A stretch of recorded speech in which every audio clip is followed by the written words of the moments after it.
I guess we'll give it a shot. Hey everybody, I can't do it without looking. It's terrible. Okay. Hey everybody, welcome back to the channel. Today I'm going to show you how to mix up your own custom finish for your woodworking in the Sam Maloof style of finishing. It's a blend of boiled linseed oil, mineral spirits, teak oil, and a little polyurethane.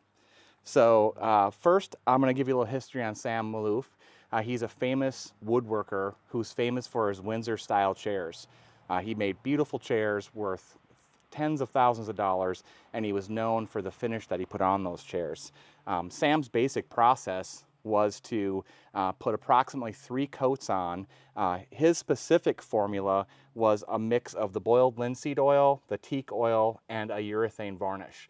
My finish today is going to be just a little bit different, but when Sam put his finish on, after about 3 coats of that, he would go back and he would mix just the boiled linseed oil and the teak oil, and then he would mix in some beeswax. And he'd heat the finish up until the beeswax melted into the solution, and that would be his final coat. Then he would go over and buff and finish the entire piece. Oil finishes are really great for bringing out the natural grain of your wood, and it soaks in deeply to the wood, which gives it a good protection.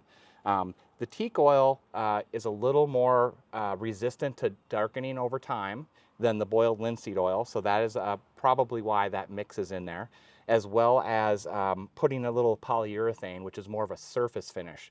So there's just a little bit of that in the initial coat. When I finish the final product, I'm going to do a layer of wipe-on polyurethane on the surface just to give it that hard coat. Okay, so my version of Sam Maloof's process is very similar. It's based on the same ingredients that he used. I'm going to use the boiled linseed oil, the teak oil, a little wipe-on polyurethane, which was not exactly what he had in his process.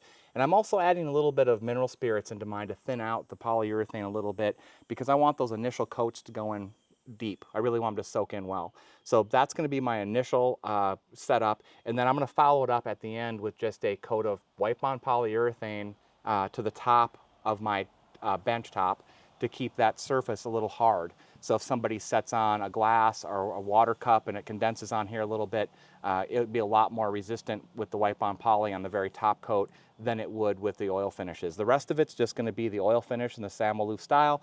The final coat is just going to be a little wipe-on polyurethane on the surface. So those are the ingredients that I'm sticking into my finish. The next part of this that's important to know, of course, is how we're mixing it up in the ratio. I've got just a little container here, little quart container, and it's integrated, marked off on the side, so it's going to make it really easy for us to pour all of our parts in. I'm just going to pour in 1/4 of each of these into this container, and then we're going to mix that up and use that to wipe on our finish. The next step is going to be some application tips, I guess. Everybody wants to know how you put it on.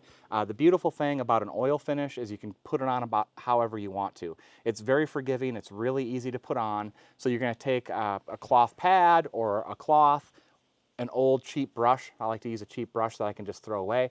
We're going to wipe it on generously, just really get it into all the pores and all the cracks, and then we're going to let that sit for 10 or 15 minutes, and then we're going to go back and we're going to wipe off anything that hasn't soaked in. And then what I like to do is let that set for 24 hours, and then we're going to repeat that process. I'm going to do that 3 times, or about until you can tell that the wood is no longer absorbing the finish. And you can usually see that when there gets to be a little bit of a sheen on the top.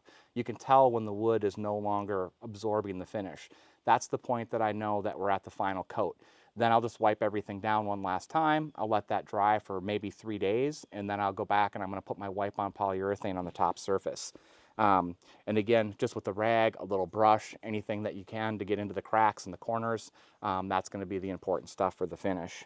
So the great thing about this finish, and one of the reasons I think it works so well and it's been around for such a long time, every woodworker has cooked up something like this.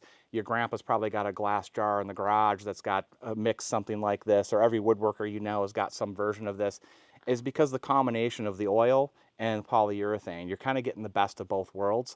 They're both oil finishes, but the oil soaks in very deeply and gives you that really rich, natural hand-rubbed look without covering up the grain. If you use just a polyurethane finish, often that finish is extremely thick, and it looks plasticky. You can even feel it. You can really tell. You can't really see the wood. It doesn't have that nice hand rub look. But when you combine these, you kind of get the best of both worlds, where it's primarily a hand rubbed oil finish, but you get a little bit of that surface coat to protect the wood a little bit. And in my case, I'm just gonna, like I said, put a little coat of hand rubbed polyurethane on the last coat of the surface to help protect this if people set anything on it. So I'm gonna put some rubber gloves on here because this is sticky stuff. So what I'm gonna do is take our little container here. I've got my satin polyurethane, and it's already in a pint container, so I'm gonna go with equal parts. I'm gonna take my old trusty screwdriver. Made that in high school. It's been more of a can opener than it has been a screwdriver, but it works good for that. Just gonna pour this in, and I'm gonna save this can because I'm just gonna dump, that's gonna be my measuring device. So I got my polyurethane. Now I'm going to put in an equal part of the tung oil. Then we're going to put our boiled linseed oil in there. And my last is going to be the mineral spirits, and I'm doing that last so I can kind of clean out whatever's left in that can. Okay, now we're just going to give this a little stir to mix it all together so it's mixed really well.